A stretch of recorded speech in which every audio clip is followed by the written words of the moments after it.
'Yan bindiga sun sace ɗalibi ɗaya da ke jami'ar tarayya ta birnin Kebbi da ke garin Kalgo.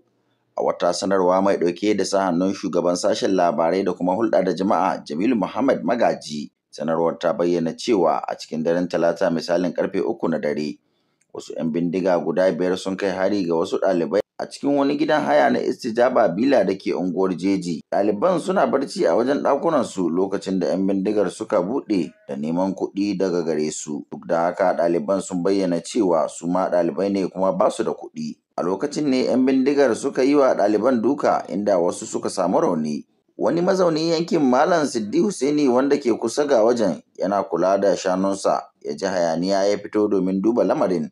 Daga nan ne 'yan bindigar suka buɗa masa wuta inda ya ce gagarinku. A cikin wannan harin 'yan bindigar sun sace Augustine Madubiya, ɗalibi mai matakin karatun ƙarshe na sashen tattalin arziki a jami'ar tarayya ta FUBK, yayin da wani ɗalibi Colanius Stephen daga sashen kasuwanci mai matakin karatu na aji 2 ya tsere daga harin 'yan bindigar.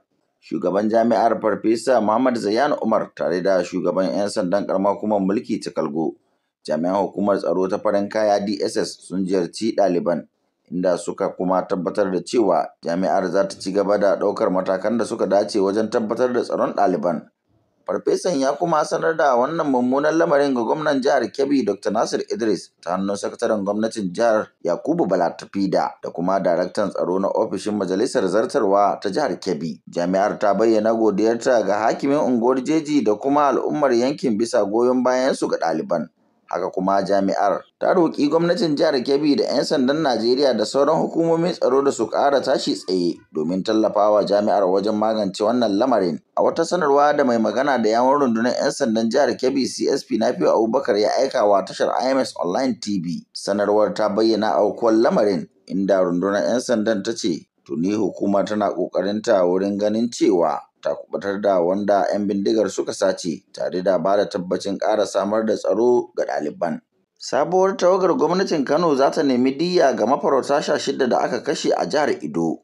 Gwamnatin jihar Kano ta kafa tawaga ta musamman domin bibiyar diyya da adalci ga iyalan mafarauta da aka kashe a garin Uromi na jihar Edo. Wannan mataki na zuwa ne bayan mummunan lamarin da ya jefa al'umma cikin jimami da kuma fargaba. Kwamishinan yaɗa labarai da harkokin cikin gida Comrade Ibrahim Abdullahi Wayya ya bayyana cewa matakin gwamnan Kano Comrade Aminu Abdulsalam Gwarzo ne zai jagoranci tawagar, wacce za ta haɗa da wakilan ƙungiyoyin kare haƙƙin bil'adama da kuma wakilai daga yankunan da mamatan suka fito. Haka kuma tawagar za ta kuma tuntuɓi gwamnatin Edo domin tabbatar da cewa an biya diyya ga iyalan waɗanda suka rasa rayukansu a mummunan harin da har yanzu ya ci gaba da haifar da cece-kuce a ƙasa. Tuni gwamnatin Kano ta kuma roƙi jama'a da su guji ɗaukar fansa, tana mai jaddada cewa ana kan tattaunawa domin ganin gaskiya da adalci sun tabbata. Ƙarshen wannan rahoton kenan. Yahaya Abubakar, IMS TV daga jihar Kebbi a Najeriya.